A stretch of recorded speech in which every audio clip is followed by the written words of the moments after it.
Bonjour à tous. Poursuivons notre réflexion sur l'amour que Dieu nous porte. L'apôtre Paul, dans la lettre aux Éphésiens, au chapitre 2, versets 4 et suivants, nous présente un Dieu qui nous aime à la folie, puisqu'il accepte que Jésus vienne mourir à notre place pour nous sauver.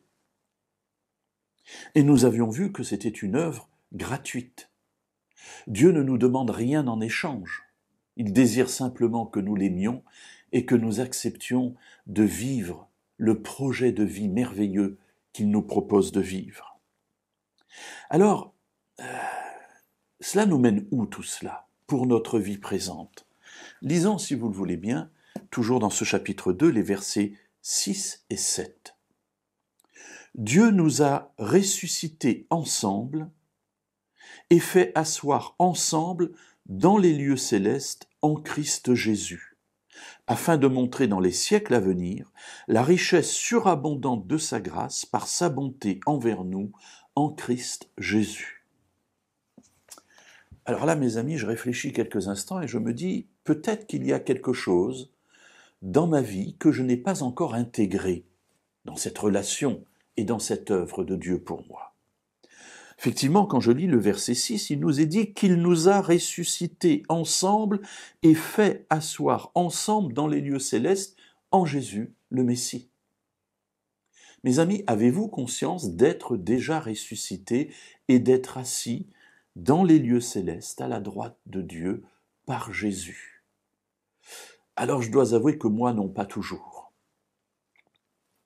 Je suis parfois bien soucieux par les difficultés de la vie présente et je me laisse parfois bien accaparer par elles. Et j'oublie que parce que Jésus est mort et ressuscité pour moi, eh bien je suis déjà sauvé, je suis déjà dans cette nouveauté de vie et je suis même déjà ressuscité, assis à la droite de Dieu. Mes amis, quelle puissance dans cette parole! Malgré les difficultés de la vie de tous les jours, malgré les soucis que je peux avoir, des soucis très matériels et très humains et très obligatoires, il me faut bien manger, il me faut bien payer mes factures, il me faut bien faire face à la maladie à un moment ou à un autre. Ces choses font partie de notre existence.